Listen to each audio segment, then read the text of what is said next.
Welcome to the Cloud webinar presented by Nemsys.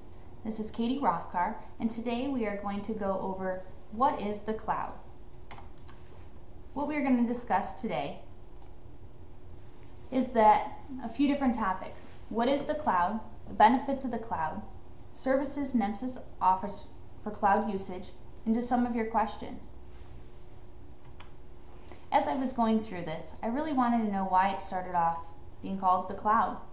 In the early days of network design, engineers would use a cloud icon to illustrate the unknown, for example, the internet. So as they were drawing a network and didn't have enough information on how it connected to the next piece, they put a cloud in there, and that now has become the cloud.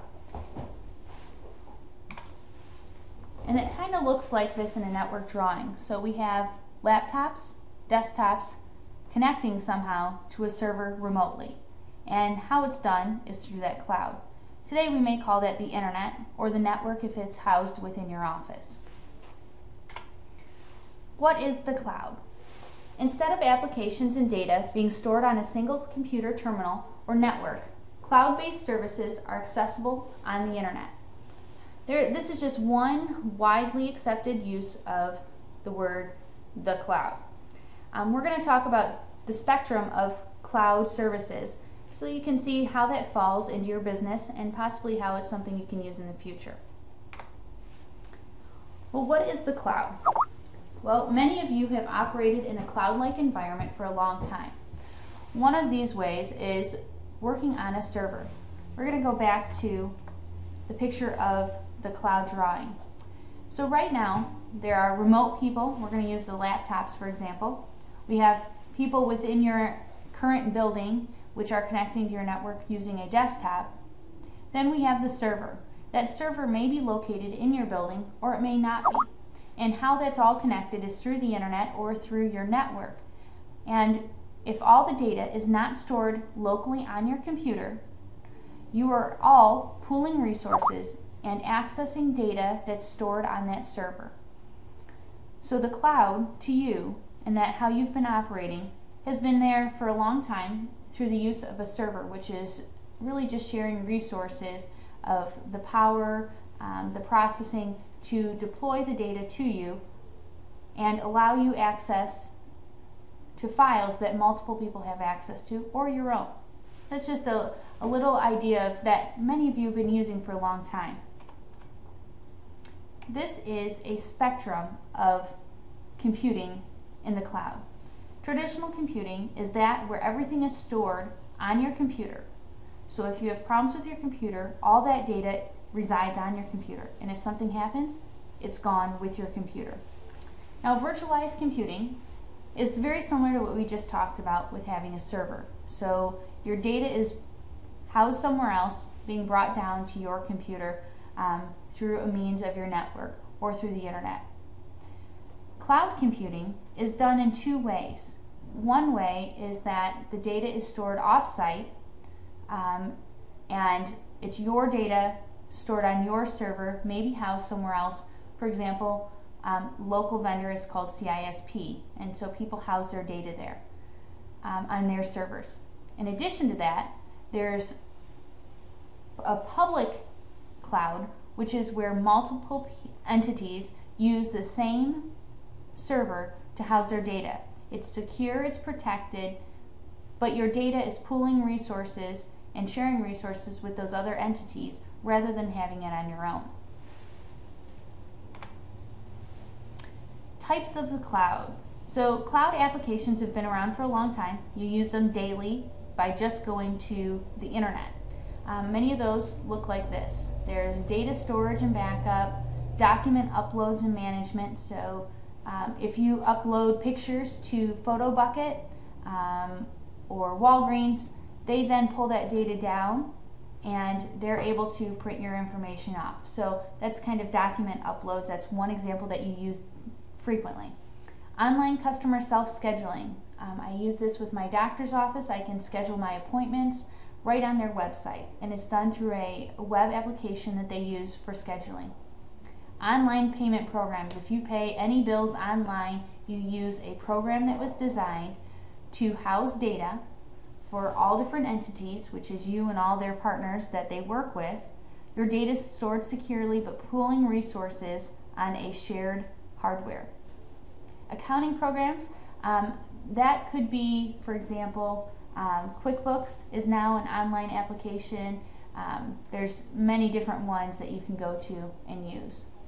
Human resources software or marketing and sales programs, including email marketing. So if anybody does an email newsletter, email marketing, Salesforce, which is a program for sales people to use, customer relations information is also stored in there too.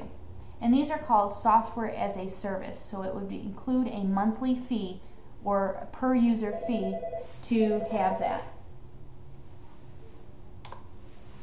Private cloud is what we spoke about. That's internal. Many people are familiar with the intranet. So it's like the internet, but all done in-house. You're sharing resources within one's own environment. So your data is being stored on a shared server, but you're using the processor speed of one server to maximize the speed that you have to get that data. Also, virtualization of servers. This is a shared hardware where you would put multiple different servers onto one box where you have the ability to share those resources, but also the ability to recover from a failure because the box is shared across multiple different servers. Scalability is why many people go to virtualization, because if you need 2 servers, you can buy one piece of hardware and have the amount of information that would be needed on 2 servers. So it's all, you're able to scale up and down based on your needs. The public cloud is external. This is where a lot of those web apps are, or infrastructure as a service. So this would be where you house everything that you have somewhere else and you're just connecting through the internet to all your applications, your products that you may be using, as well as resources. And resources shared, and they are dynamically provisioned. So based on your need, they are provisioned according to the entities. And this is more of the self-service basis of paying per user or per time for per month. Some of the benefits of the cloud: low capital investments for infrastructure. So if you're using a public cloud, you don't have an infrastructure that you may need to keep up. You could go straight to the cloud where everything is housed somewhere else. If you have a private cloud, you can reduce the cost of that capital investment down to maybe 1 server rather than purchasing 2 through the use of virtualization. Many of this is you pay as you go for these web applications that are housed so that you don't have to pay with that upfront fee to buy the entire software or pay per user. Also, redundancy is great. Because these servers are housed in data centers, they need to have replication in multiple different areas in case of a failure. What Nemsys is offering. Right now, we have been testing and working on a solution for backup and disaster recovery. We provide a backup solution, which is a great solution and it meets the needs of our clients.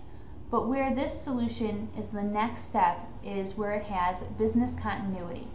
So that if something does happen and you don't have the hardware to put that data back on, we are able to actually turn on that server in the cloud, connect all your users back to it, and have you up and running in a virtual cloud environment instantly.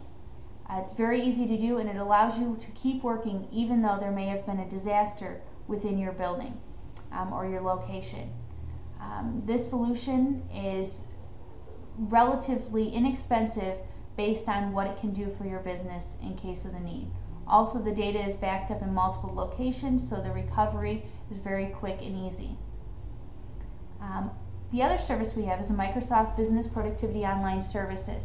And how this operates is basically that you have a SharePoint site, which acts very similar to a server, where you're able to customize permissions and allow different people within your organization to see certain files and file structures within the SharePoint site. Within it, there's many other features, for example, shared calendaring that you can share across, and all your data is backed up into a shared server that's pooled resources with other entities. Within the Business Productivity Suite, they also have the Live Meeting, which is a meeting software that you can use to have meetings, just like a webinar with people in different locations and share information. In addition to that, you can also have Hosted Exchange, which is part of the Business Productivity Suite, and that is so that your email will go right to your hosted solution, and you can operate just like you currently do on your computer with Outlook, or you can access it through the internet. Same thing as if you have a current server, but now you don't need the hardware to have that server. If anyone has any questions, I'd be happy to answer them. I did want to kind of go over that cloud solutions are not right for every business. That is something that we would like to discuss with all our clients. It has to be the right solution. We just want to educate our clients on what's out there and how we can help provide those solutions to you. It does eliminate a lot of hardware for you, but it may not be the best solution on how you operate. We're not going to change how you operate, but we can provide you with some ways to meet those needs. At this time, I'd just like to thank you for attending the cloud webinar. This webinar was designed to give you a brief overview of the cloud, the services that we offer, and if you have any other questions or would like more information, please send your emails to support@nemsys.com or call our support line. Your emails will be routed to the correct person for your questions so that we can get you that information quickly. Thank you very much.